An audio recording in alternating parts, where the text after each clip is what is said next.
Hi.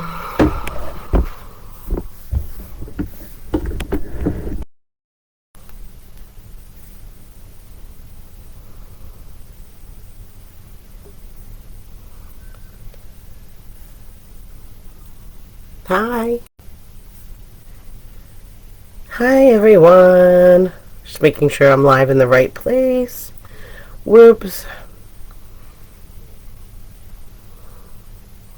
Let me just change the title of the video real quick. I have to figure out how to fix that.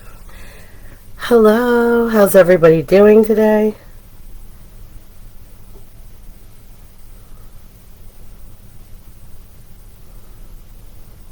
Lesson 7. Feeding your faith.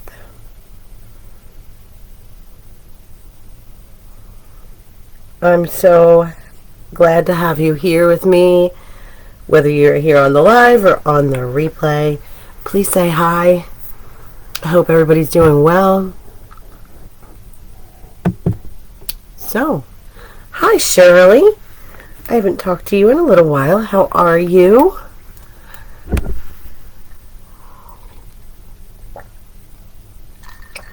Okay.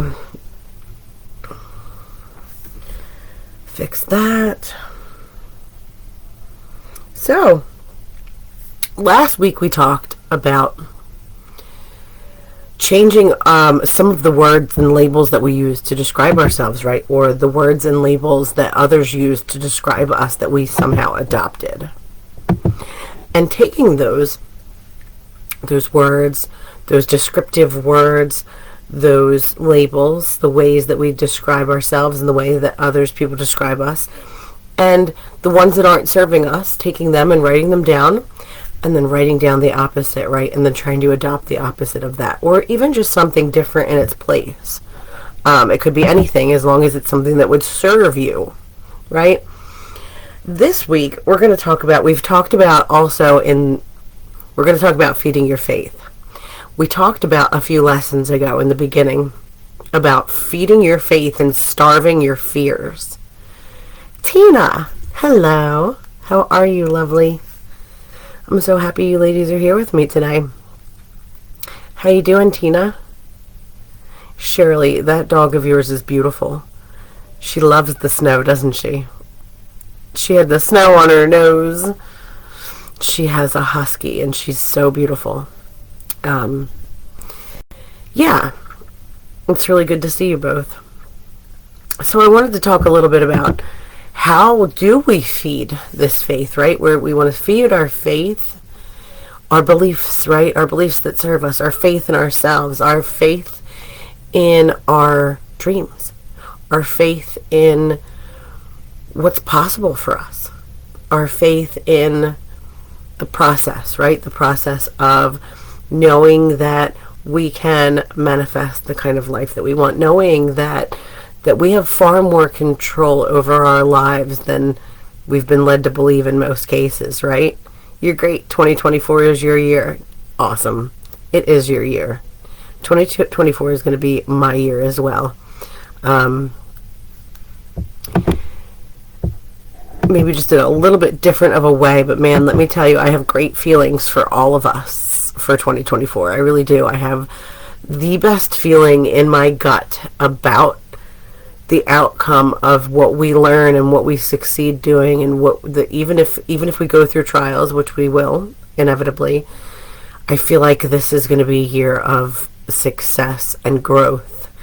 It's going to be a really good year collectively. Even if we are faced to, with a little more challenges and more times that may appear trying in some ways or another, I feel like it's all going to be for a greater good, which it all inevitably is. It all inevitably does turn out being for the greater good, all of it, whether it looks awful or not. I do really feel like this year humanity in general is going to make some really great, really big shifts on a collective level. And I think that each and every one of us making those smaller shifts that really change our perspective and lead to life transformation is going to be super. I just think that's what's going to be the theme for us this year, for most of us, especially here in this community, because that's what we're doing, right? We're growing. We are challenging our own perspectives of the world so that we could have a little bit more faith in ourselves and in our dreams and in all of the things that we know that are possible for us, even if we're not sure how they're going to happen, right?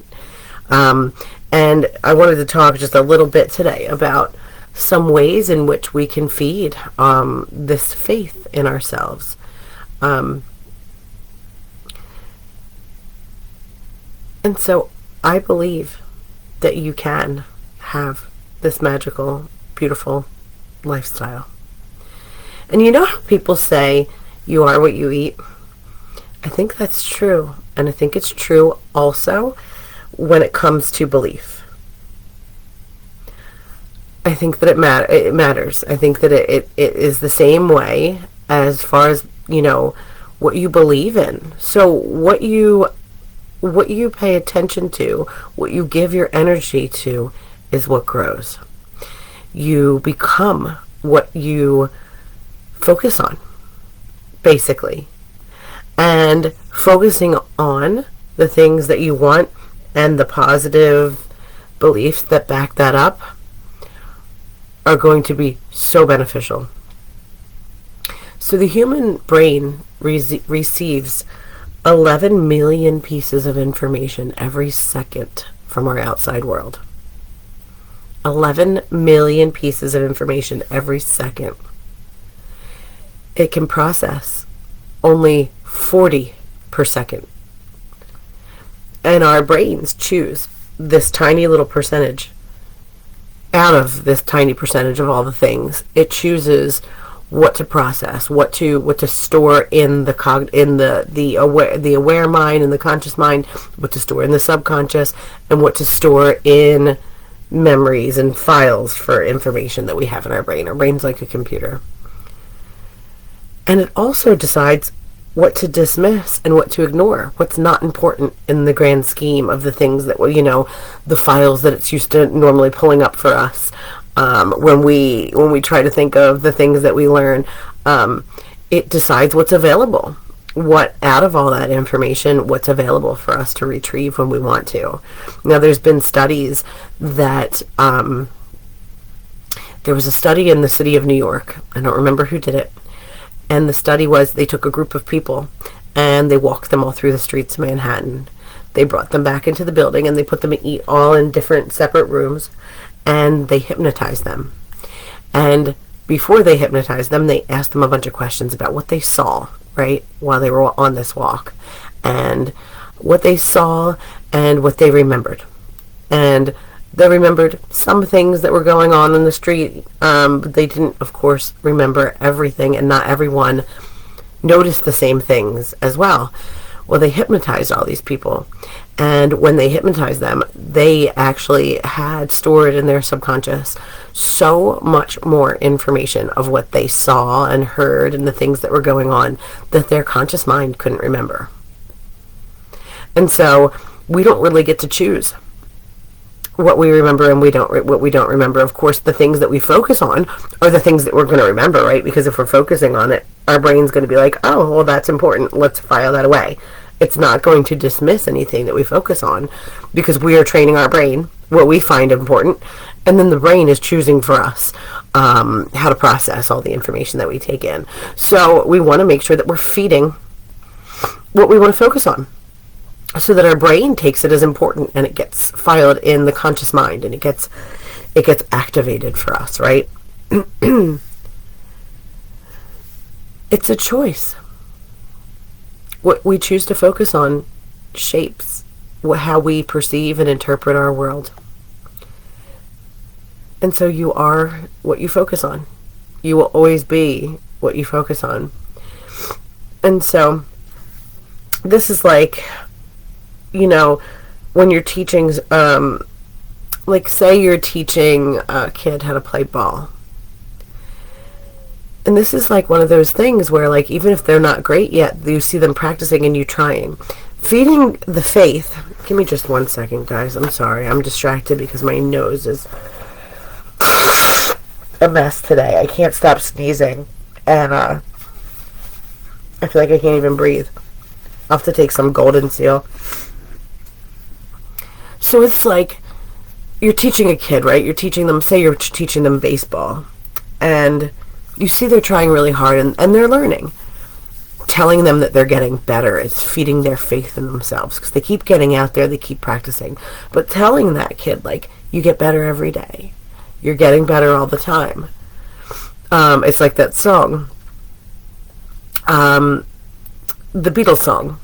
Have to admit we're getting better all the time. Like, that's feeding your faith. And if you keep telling yourself that I'm getting better at this, that, well, at least I'm not where I was last year at this time, right? Think of yourself sitting, at this time last year. Are you the same person? Do you see and perceive the world in the same way? I know I most certainly don't. I've grown so much. And then celebrating that, right? Making sure that we're celebrating that. We are reinforcing our positive beliefs in ourselves. We're celebrating even all the small wins, right? Like, it could be anything. It could be the fact that something awful happened or something shitty happened and you got in an argument with someone, and it could be as simple as, I didn't feel like running off and getting high. It could be that simple. That's huge.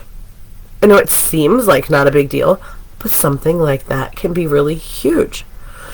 Or what if it's you had a disagreement with someone and they attacked you, but yet you didn't even feel the need to defend yourself because you're not in that place anymore where you feel the need to defend yourself.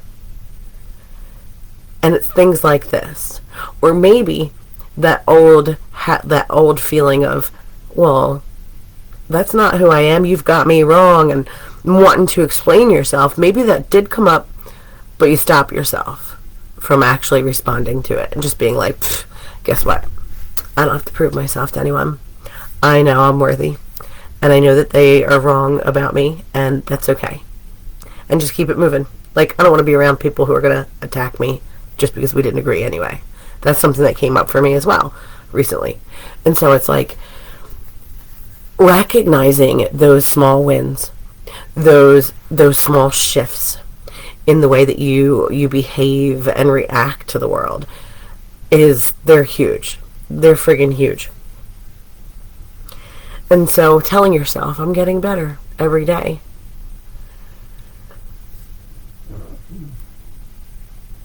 Because the next thing you know, you realize that you just harvest this amazing life for yourself. It's like when a baby starts to crawl. They can't sit up, then they sit up, then they crawl, then they lean on something maybe or hold on to something, and then they'll walk when you hold their hand, and then they start to do it on themselves. The next thing you know, they're running. So instead of beating yourself up for crawling, or for holding on to something and standing, or for having to hold someone's hand when you walk, at least you're not still laying on the floor unable to sit up yet, right? And so it's feeding this, the fact that you're educating yourself. It's feeding the fact that you're making better choices for yourself. Starting to feel a momentum and a strength. And even and I'm sure, Tina, I know for sure you understand this, but I mean, you feel like this recently, and maybe you do as well too, Shirley, where you have this feeling like, I am working hard for myself, on my own personal growth, and I am not at all where I was a couple months ago, and maybe I'm not where I want to be right at the moment, but shit, I'm not where I used to be. And let me just pat myself on the back for that. And you don't have to have a past like me. You don't have to have been the type of person who was 5 years ago on drugs in order to feel like this. You know what I mean? You can feel like this compared to who you were a year ago, 5 years ago. Maybe you were stuck in a toxic relationship that you were afraid to leave. And now you're standing fully and wholly in your independence, and you don't have to rely on toxic people anymore. It could be anything. But as long as we're feeding the faith in ourselves and noticing all the growth that we're doing and giving ourselves the credit for it, right? Because we have this tendency to beat ourselves up for the dumbest things. You're becoming different. We are becoming different. We're changing by feeding our faith. Because most of us wouldn't continue on this path if we didn't recognize, right, that we're actually making some progress. Because there's only so far we'll go making progress, especially doing something that's uncomfortable, if we don't actually see that we're getting anywhere, right? And so now maybe we're not exactly where we want to be. I personally have the belief that we'll never be exactly where we want to be, because we're always going to want more. That's what we're designed for. We are creators, right?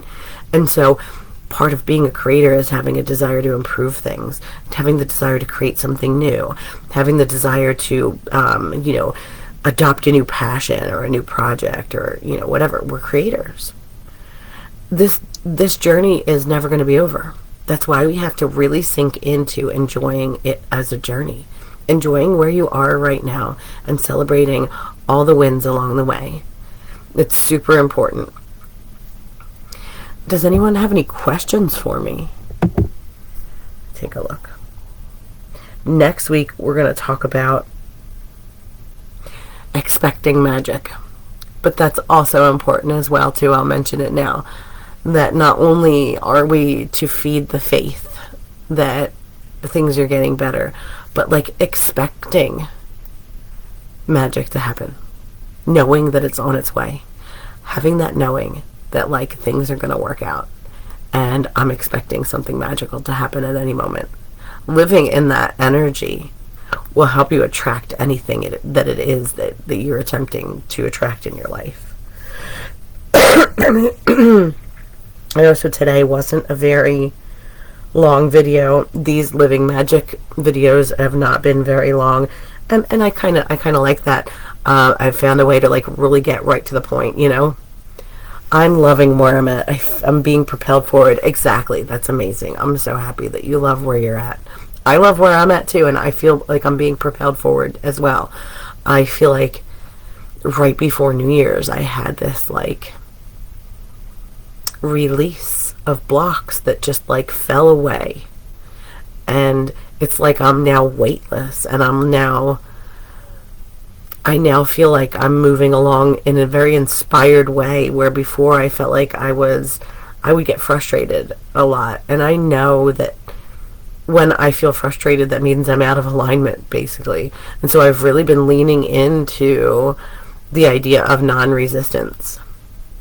Yes, I love that. Expect it when you least expect it. Exactly. We never know how it's going to show up. So why on earth wouldn't we expect it to happen whenever? Especially if we, those of us who are on a path of manifestation, we know that it always comes to us when we're able to let go of the attachment to the outcome, right? It's when you want the guy and you want the relationship, and you're how come he hasn't shown up yet? I still haven't found the right person, and I would love to share my life with someone. It's when I got to that moment where I was I would love to have someone to share my life with, but I am so happy and so content and just so fulfilled on my own that if this person doesn't come along, I'm going to be just fine, and I will just devote my life to my spirituality, and I will have my spiritual business, and I will have great relationships with friends and clients, and I will grow this community and really enjoy this community, and I'll become a priestess, and I'll meet other women on this path, and things like this are what was going on in my head. And I really let go. I really let go of whether or not it was going to happen. And then, bam! Guess who I already knew Michael. We talked for months. Right before we were supposed to meet for the first time, after we talked for months, he ended up getting back with an ex. And we didn't talk for a little bit. And I had met someone in the meantime. He turned out to be a narcissist. I was like, yeah, no, thank you. Thank you very much. I'll just be alone. And I sat here and I was like, I'm going to be fine either way. Like, I'd rather be alone than be with a narcissist. I will never choose a person again just because I'm lonely. I'll never choose to be with someone again because I'm lonely. I'll never be lonely again. Why? Because I am so freaking content with myself. And I'm having so much freaking fun here by myself that, yeah, it'd be nice to share someone with, share that with someone. But, like, shit, I don't need that. And then, bang, the next thing you know, I come across his name on Instagram and I realize her pictures aren't up there anymore. And I'm like, oh, she's gone. So I guess it's safe to reach out and say hi. Because we were friends. I liked the guy. And I could tell that she was a crazy narcissist. Like, she was all controlling. And I was like, so I stopped talking to him because I knew that it would get him in trouble. And I was like, this is dangerous. So I just left him be. When I realized her pictures weren't there, I just reached out and I was like, hey, Mike, how you doing? Like, I hope you're well. I hope everything's going well. And then, less than a week later, we met for the first time, and we've been together ever since. It's 3 years now in March.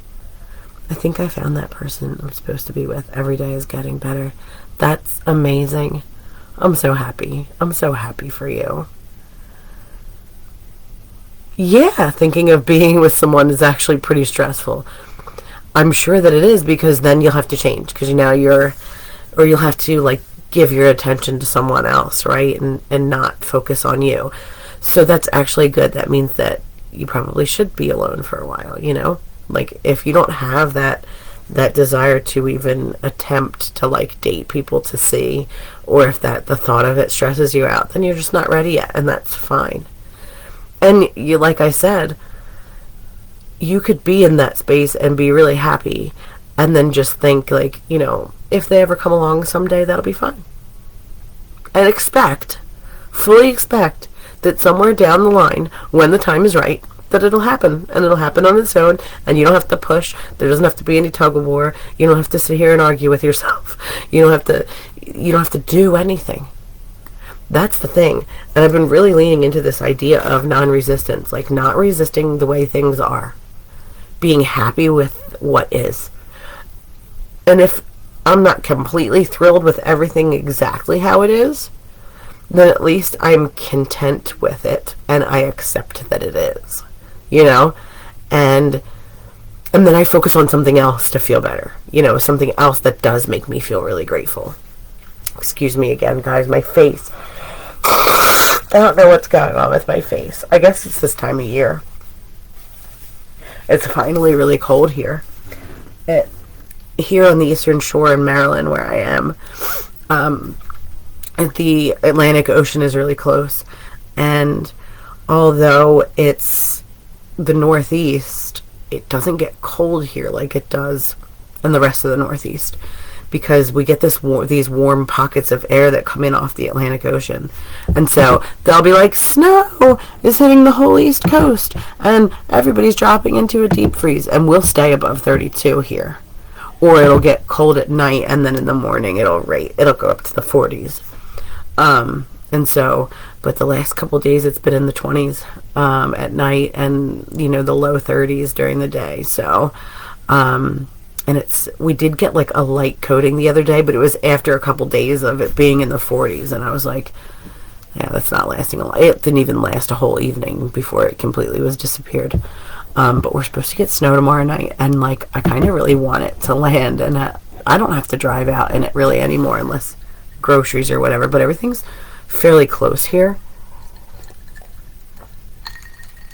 So I'm kind of hoping it will snow tomorrow night, and that we'll get like a nice coating, and it'll at least be pretty instead of gray, because I do think that like the prettiness of it does really help to like get through the winter. I do feel like when I'm ready and headed and healed some relationship trauma, things will manifest. Yeah, they will. They absolutely will. A thought on that, though. You can only heal so much relationship trauma when you're by yourself. So don't think that you have to do a whole ton of healing before you're with someone else, because quite a lot of my relationship trauma has been healed in our relationship. If it's the right person, even though emotions can get high and sometimes you'll feel like running away when you get triggered, or you won't feel like having a nice calm conversation. Like for me, this is how it was. I would feel triggered. I'd want to run. I would feel judged sometimes, even though Mike is not a very judgmental person. All kinds of things would come up, and it would be super uncomfortable, and sometimes it sucked, and it was really hard, and I'm really stubborn, so we would, it would not feel comfortable or fun, for a while. But like, the more that happened, the more I healed, and then the less triggered I would get, and the less triggered he would get. And then, like, it would only be uncomfortable for a short amount of time. and we'd, like, quickly let it go and come back to that place, where we were both comfortable. And I'm telling you, then they got further and further apart. And now it's, like, very rare that those things come up. But let me tell you something. With the right person, you will heal things that you didn't even know you needed to heal. It's amazing the way it works. But yeah, I don't want anybody to have this idea that, like, of course you have to do work on yourself, to be the person that attracts the kind of person that you want. You have to be the person that you want to be, that you want in your relationship with. So it's like, if you want that kind of a person in a relationship with you, have to be that kind of person, obviously. So we have to do our own work as well. But I think a lot of people do think that they need to do all their healing from, like, prior relationships and stuff first. But the thing is that we're mirrors for one another, right? And so friendships, relationships, all of that, when we come together, we really hold that mirror up for one another, and things will come up for you that you didn't even realize were there, and vice versa. It really gives us that opportunity to work on those things.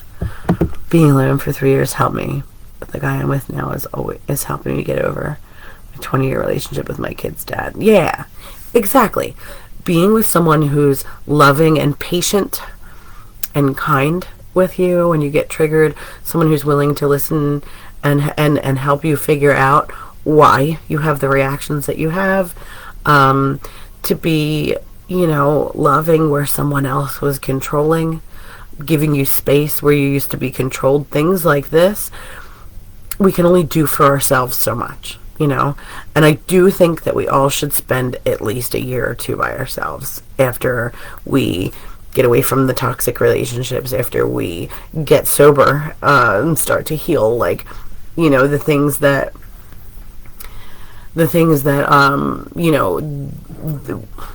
unhealthy coping mechanisms. When we fix the unhealthy coping mechanisms, and we start to cope and be able to cope with our traumas on our own in a positive way, it takes a minute, but then it's a good time.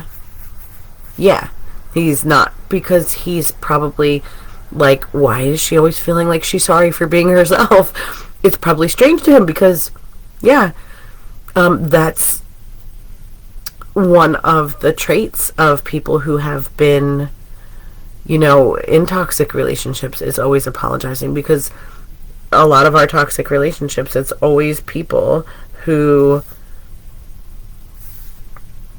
made us feel like we had to apologize because they were always finding something wrong. They were always finding faults with us. Yeah, you've been alone for almost 2 years. Yeah, I was alone for 2 years as well, Tina. 2019, I walked into treatment, and that's the last day I saw my ex. We weren't even together then, but I was still entertaining that bullshit. And I never saw him again in person, ever. So 19 to 20. And then I didn't move here till 2020. So I went to treatment in May of 2019. And I moved here in June of 2020. So a year and a month. Not even. Actually, it was like a year almost to the week. It was Memorial Day weekend. When my mom came home from Memorial Day weekend, I asked her to take me to treatment, and I went in 2019. 2020 Memorial Day weekend, I came down here for 10 days because we were on break for COVID, and I was making unemployment. I wasn't working. Everything was shut down, and I decided not to go back. Well, I went back and packed my stuff. So I was there for a year in the recovery house. And then I met Mike in March of 2021. So I had another, almost 2 full years, yeah, before I met him. Yeah. So 2 years was good for me. I loved it. And like, to be honest with you, as much as I love Michael and I wouldn't trade him for the world, I still have those moments where I'm like, I just like being by myself. And I don't feel bad about that anymore. You know what I mean? I don't feel bad about that anymore. But because he is who he is, and I appreciate him as much as I do, and we have the kind of bond that we do, I don't get annoyed with him being there. You know what I mean? I never get like, I just have to be alone. You know what I mean? I used to get like that with everyone because I've always been the type of person that needed to have my space. I'm an extrovert, and I really enjoy people, and I get an energy from people, but I also have a very introverted side as well, because I need to have that downtime where I spend time by myself, almost doing nothing, in order to like integrate and like all the experiences that I have, in order to like not even do it intentionally, but like allow my brain to like slowly process all the stuff that is said. And I just really need that time for myself. And if I don't get it, man, I get exhausted and cranky. Yeah, you're the same way? Because, yeah, like, I've always been like, I'm like, man, I'm like a bubbly person. I've always been a people person. When I was a kid, you couldn't get me to shut up. And I'm like, well, I'm extroverted. And then I'm like, well, maybe it's just because I'm jaded that, like, now I have these very introverted qualities. But no, it's that there has to be a balance for me. I guess you call it an omnivore, an ambivert. Ambivert? Is that what it is? Oh, I know you know. Extroverted, introvert. Yeah, cave time. I'm the same way. I need my cave time as well. It's necessary. Yeah, it's healthy. And it's healthy that we spend that time getting to know ourselves, you know? I love that you guys have all spent time on your own. I love that. Because I'm going to be honest. Now, everybody's life's different, and I allow people to take the path that feels most natural to them. If they're going to go jump into another relationship right away, it's because they need that. They haven't learned that lesson yet. Who am I to tell them what to do? Even though I'll tell them I think they should spend time on their own. You know, I don't lie to people. I don't beat around the bush either. But I don't tell people what to do, and I don't try to push people into doing something. But it makes my heart so happy to see that the three of you have spent that time on your own, getting to know yourself, healing yourself in the ways that you can heal yourself, that only you can heal yourself. Because now, I know in my heart that if any of you get into a relationship now, it won't be the same kind of relationship as before. And even if it isn't the relationship that you stay in forever, it will have healing qualities to it. There will be things that you will learn in that relationship. It won't be a repeat of the past, because when we hop from one relationship to another, we just wind up with this in the same relationship with a different person.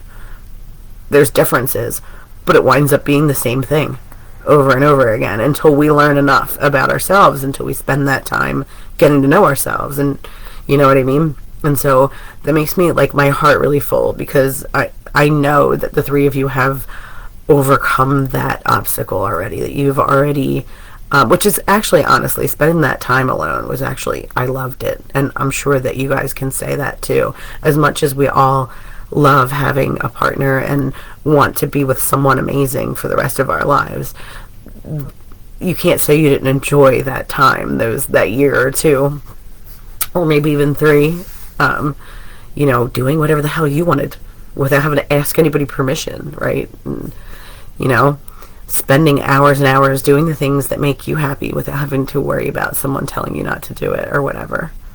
I keep feeling my relationship status will change once I get to Wisconsin. I've just been feeling it, or him coming closer towards me, if that makes sense. Absolutely. Absolutely, it makes sense. I had to move here. I had to move from Philly to Maryland, to Ocean City, Maryland. It's a 2.5 hour drive.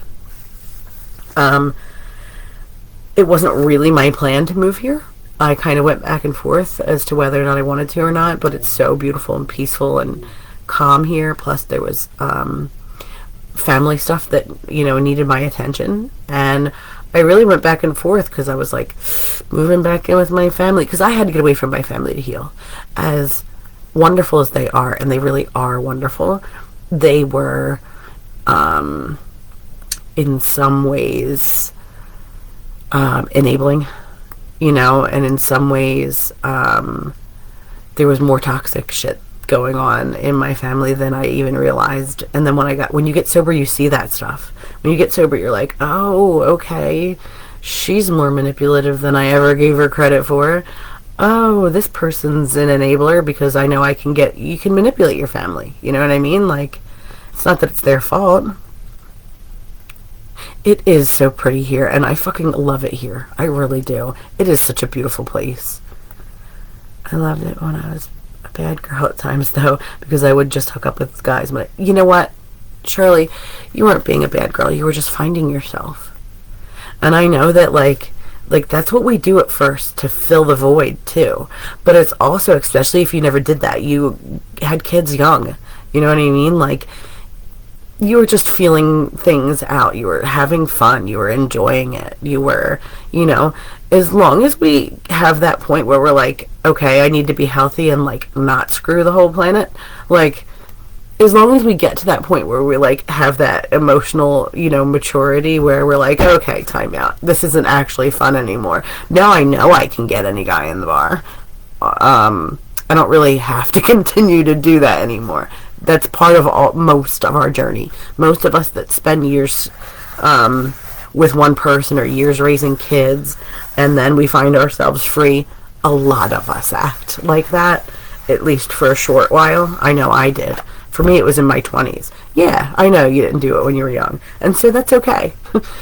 It's okay. We all do it at some point or another. Leaving family influence is a big reason for my move. Yeah, totally. Totally. You could love your family entirely, but that doesn't mean that being close, living with them in close quarters is what's healthy for you. When I first moved here, when I first moved down here, I was needed here to get my mom back on track. But when she started to get better, and Mike and I started seeing each other, and everything was great between us, I moved in with him for a year. And then we moved back here later, after she was off the liquor, after things weren't quite so toxic. And now I have the patience and the stamina and the strength, plus I have him to lean on as well, too. So living here isn't as tough for me. I would like to move too, for peace. Yes. Sometimes you need it. You need that space for yourself, just to be away from people's influence and, living with them and their problems. We love our families, but they can be toxic. They have their shit. That maiden phase of expressing sexuality can happen at any age. For me, it was in my 40s. Yeah, it can happen at any age. Absolutely. For me, it was like I did it twice, actually. I did it in my early 20s. I had a relationship for 5 years, from like 18 to 20 something, and he cheated on me, and like I forced myself to leave because I knew that if I continued to stay, like it would just continue to happen. And so I had that like little phase then, and then I did it again in my 30s when I really started to struggle with, I'm in my 30s now, and my friends are all moving away and getting married, and I'm not traveling anymore, and my career had already come to a standstill because I was diagnosed with fibromyalgia, and I was a hairdresser, and like I really started to spiral, like that, oh my gosh, like am I going to be alone for the rest of my life, kind of a thing. And so I went through that as well. But both times, like, I got to a point where I was like, okay, time out. Like, there's no need to keep screwing people. Like, I'm not even having fun anymore.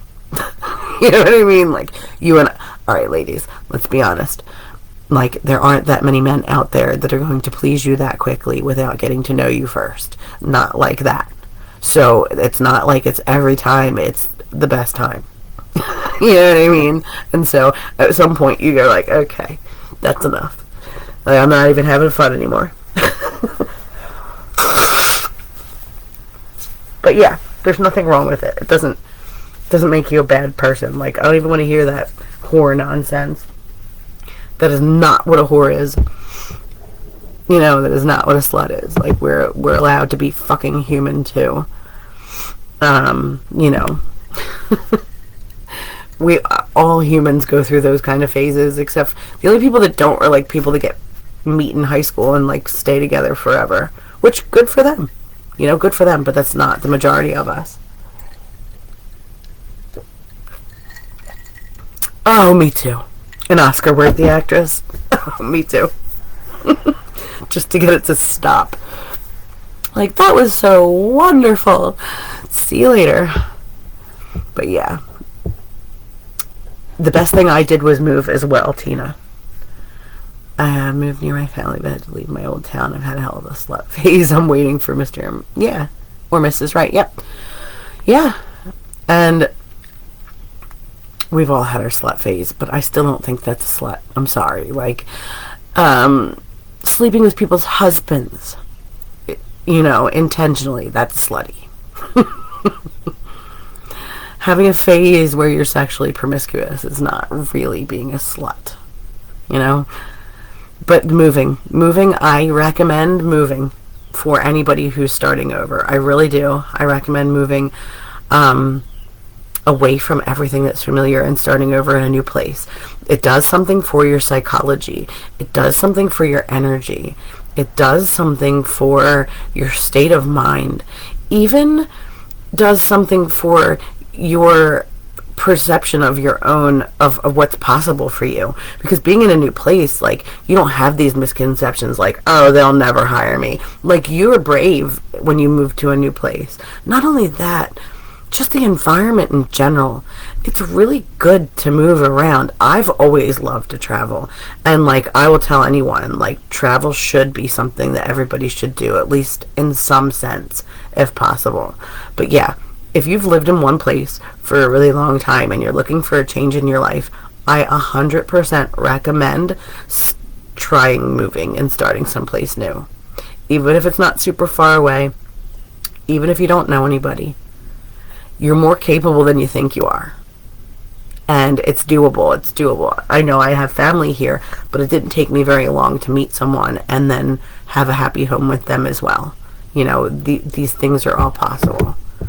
They're all possible. And I know it's hard sometimes with finances, but if you have the opportunity, I 100% suggest to do it. And traveling is the best medicine. It really is. People say, like, no matter where you go, there you are. And that's true. And if you have deep-seated, unhealed trauma, you're going to take it with you. But being in a whole different place really changes things so fucking much that, like, I think that those traumas might come up in different ways in a different place. They may not be as deep-seated as you think.